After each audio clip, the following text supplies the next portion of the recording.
appreciate your videos, and I've been watching them, and I've been looking at the word and going along with you, and have a little differences of opinion on them that I'd like to share with you respectfully. So one of the things you mentioned, you said the book of Revelation was speaking about the temple, and you also stated that it was meaning the same thing of the temple of, we are the temple of God, that was spoken about in Corinthians. That is something I have a difference of opinion on based on the translation of the word temple used in both references. Let's look at that. In the book of Revelation, the word naos was used for the temple, meaning an actual physical, feigned shrine temple. In the book of Corinthians, the word temple came from the word humis, and that meant the body as a person, human. That's one discrepancy that I found just using the translations. In Corinthians, they were speaking about we, the body, humans, humis, are the temple. In Revelation, is speaking about a physical place. In Matthew 24:15, Jesus is answering the question, speaking of the second coming, verses 3 through 31. He is telling them in verse 15 something very significant. He says, when therefore you shall see the abomination of desolation spoken of by Daniel the prophet stand in the holy place, whosoever readeth this, let him understand. All right, so I immediately stopped right there and I went to Daniel so I could find out what is it that I need to understand. Daniel says, and from the time that the daily sacrifice shall be taken away, and the abomination that maketh desolate set up, there shall be 1,290 days. Jesus is speaking of the second coming. If you do not know the day or the hour of one event that he speaks of later in Matthew chapter 24, going from 32 forward, then we know he's not talking about this one in Matthew 24:15, because that's a specific day of the second coming after a specific event takes place. You see? But of that day and hour no man knoweth, not even the angels of heaven, but only my Father. But as the days of Noah were, so shall also the coming of the Son of Man be. For as in the days of Noah before the flood, keep in mind that he said before the flood, not in the middle of the flood, not after the flood. They were all eating, drinking, and being married and given away in marriage. That doesn't happen during the 7-year tribulation that was spoken about in Matthew chapter 24, verses 2 through 31. Nobody's eating or drinking and being merry at that time. Everybody is before that time.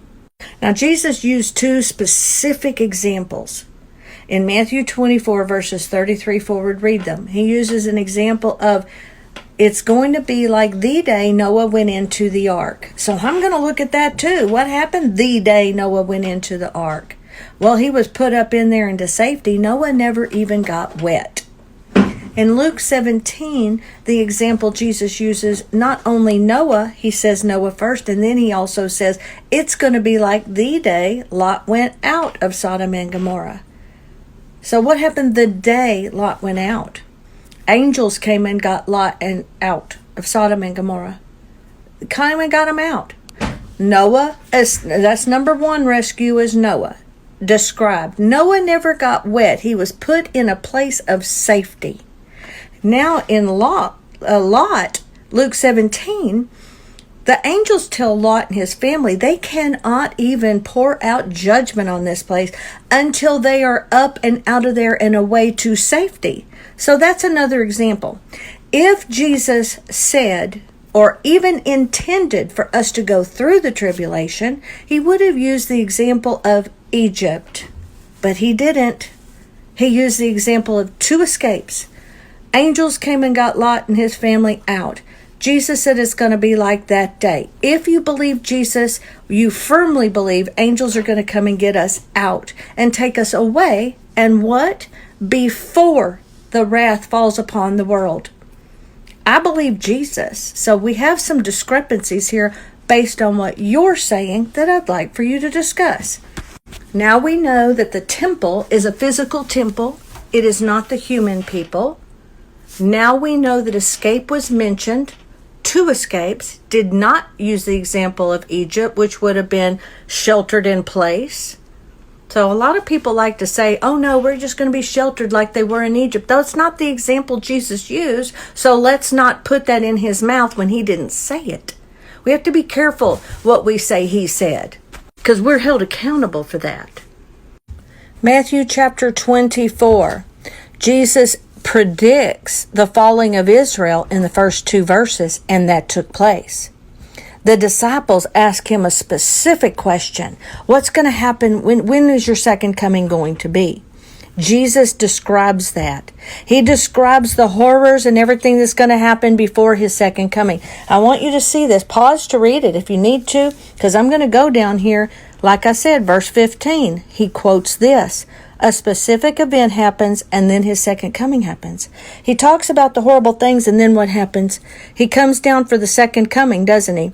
The second coming. The Son of Man will appear in heaven, and the tribes of earth will mourn, and they will see the Son of Man coming on the clouds of heaven. All right? That's because we're already up in the clouds. On the clouds of heaven, and he will send his angels with a great shout and a trumpet, and they will gather his elect from the four corners, those who are alive and remaining at that point, because very few do, from one end of the heaven to the other. Then he backs up and tells them, but I want to talk about this now. See, the second coming happened here. He says, now I'm going to give you hope. Read this very carefully. This is where he describes 2 men are going to be in the field. One's going to be taken, paralambano, into my arms. That word taken was translated from the word paralambano, which is why I use that word. The word left is aphiemi, rejected, left behind, omitted. So the one taken is in loving action. The one left is omitted and rejected. And it says, watch therefore, and because you do not know the day or the hour that your Lord is coming. He says this is going to be like a thief in the night. He does not give you signs for when he's coming for this event, and nobody knows the day or the hour of this event. But if you looked at verse 15 like we did before, he speaks of event, doesn't he?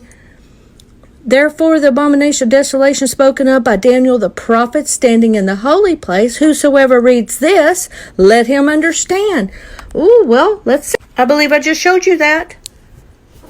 So when the abomination of desolation is standing in the holy place, that's inside a physical shrine temple in Jerusalem. When he puts that image there, it'll be 1,290 days, because that is 3.5 years into the tribulation. Now, we already saw the second coming. Jesus is going to be coming from the clouds to the earth, and with all the saints, it tells us that's going to happen. But who's up in the clouds with them? Well, us. We're already there. Then it says here, for this we say to you by the word of the Lord, that we who are alive and remain until the coming of the Lord will by no means precede those who sleep. For the Lord himself would descend from heaven with a shout, with the voice of an archangel, and with the trumpet of God, and the dead in Christ will rise first. Then we who are alive and remain, that's us, and shall be caught up. That's the word harpazo, rapture, plucked up with precision to meet the Lord in the air. Thus we shall be with the Lord forevermore. That's forever. We are already up there. Therefore, comfort one another with these words. Then First Thessalonians chapter 5 speaks of the day of the Lord and the second coming. We're already up in the clouds. And we just saw in Matthew chapter 24, verse 31, that we're going to come down from the clouds, because we're already there with Jesus. And that's the word harpazo, which means catch up, take up by force, catch away, pluck. This is a precise seizing, to catch away, to pluck and pull and take by force. That's transporting from one location to another. So the temple is a physical temple. Catch up, pluck up with precision up into the clouds, where we remain forevermore. During that 7-year tribulation, all that horrible things happen. And 2 escapes were used as an example. So Matthew 24:13 is speaking to those who are enduring the 7-year tribulation, who are left behind, and prayerful that they will endure till the end. But it's very unlikely that most will. So I'm rapture ready, and I'm going to